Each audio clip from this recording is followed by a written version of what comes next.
Alright, okay. Hello there, I'm Dennis. Thanks for watching. Alright, okay. I'm Dennis. Welcome to the channel. Today I'm still in Debian and I'm still running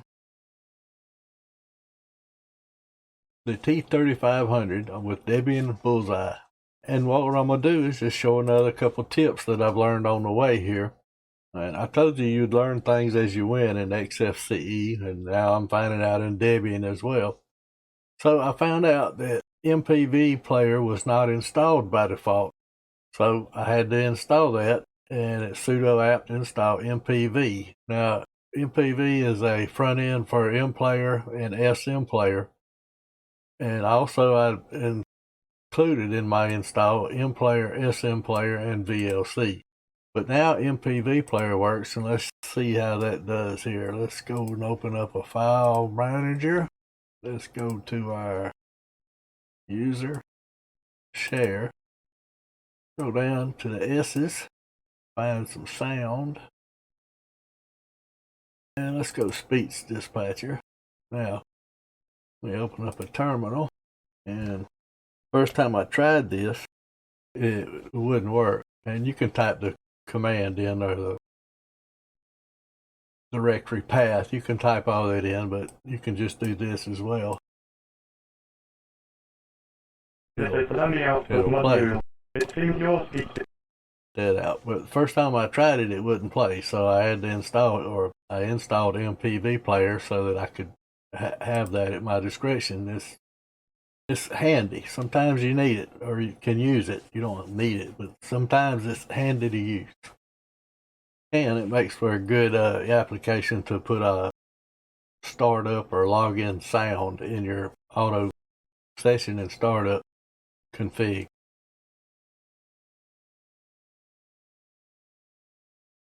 When you first install Debian and you boot into it, the login manager,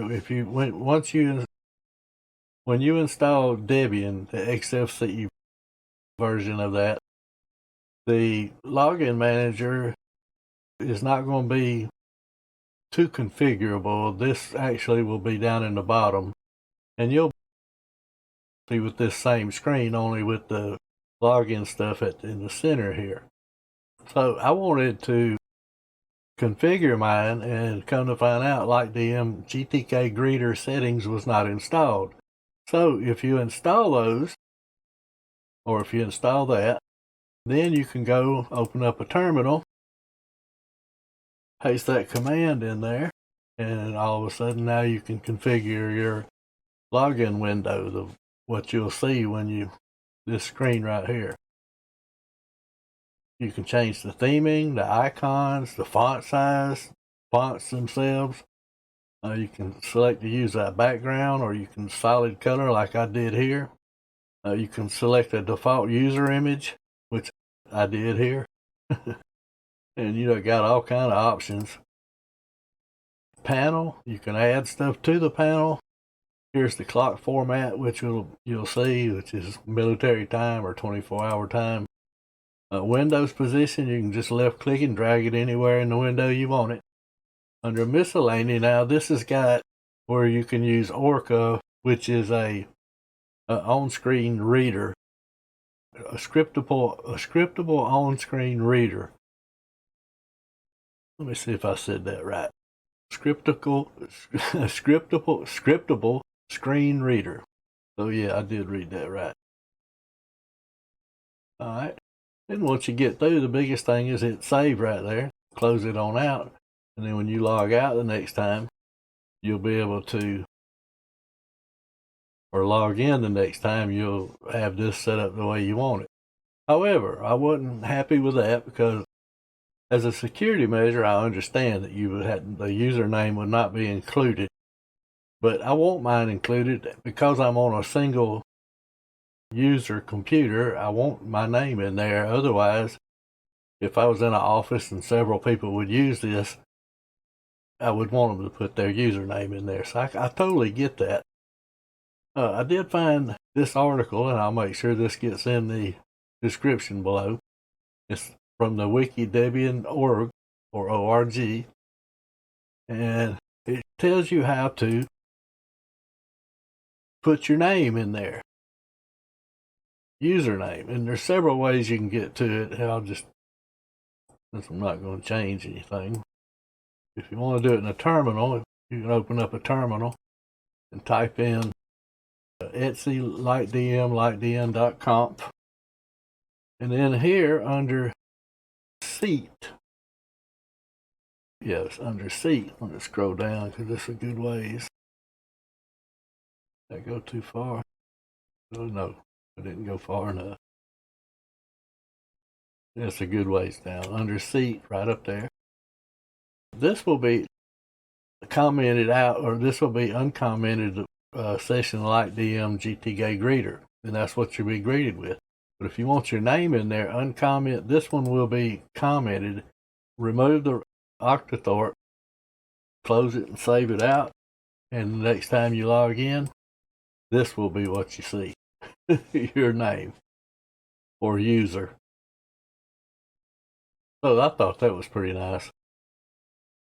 I like that. I would much rather have it, like I said, I'm only one using this computer. I don't need another user signing in. If I did, now that might be different. But you can edit that the same way I got to it, or you can CD into it and then nano it open, or you can sudo thunar and just navigate your way to it and find it and change that. And type it now. That wasn't right, was it? There we go. I have now been running Debian on this machine since 8.3, and it's 9.10, so over a month.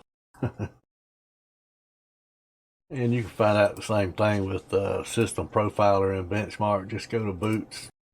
Actually, this will only tell you how many times you booted after you've installed hard info.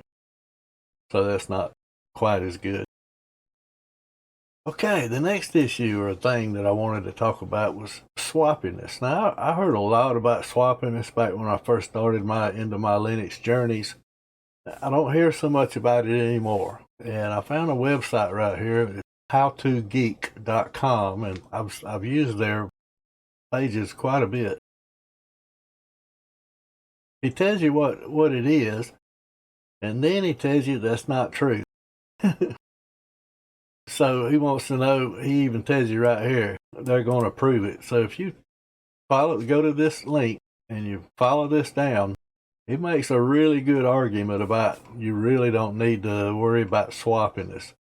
Now, on the other hand, this is accessredhat.com, and it's talking about swappiness, and this was dated just June of last year, 2021, and it's talking about exactly what this says is a myth. It says this is truth. It's really going to be up to your discretion whether you want to mess with swappiness or not. To be honest, I've never run across a case where it said something wasn't functioning right because my swappiness wasn't set right. But because I learned that back when I first started learning Linux, I do look at it. And in this case, I did change it. We'll see, this command right here will show you what your swappiness is set at. And when you first do this, it's going to register or show 60, whereas mine shows 10. And how I did that is I went into this folder right here, and because I'm not going to change anything, I went all the way down to the bottom and I put in VM period swappiness equals 10. Get out of here. And that's what mine is now set at. I cannot say that I recommend you do it or recommend you don't do it. What I would recommend is read both of these articles if you think that swappiness could benefit. Now, I know in Windows they use a page file, and if you run low on a page file, it'll hang you up, crash your system, give you that blue screen sometimes. So I'm not sure what I believe. That's why I did what I did. And I can't tell you what to believe either. But I can tell you, if you want to know, read this article, and I'll include the link in the description, and read this article. They're both dated about the same time period. Even right here, it says the swappiness parameter is usually set to 60 by default. Okay, so that's going to do this video. I just wanted to throw this out there. There's a couple more things that I kind of wanted to touch on these in those previous first 3 videos, tweaks videos, but I didn't have time, so I'm making a little short one here to make the time. Thanks very much for watching. I'll catch you on another video. Let me know if you use swappiness or if you configure your swappiness. Peace out, guys. Bye.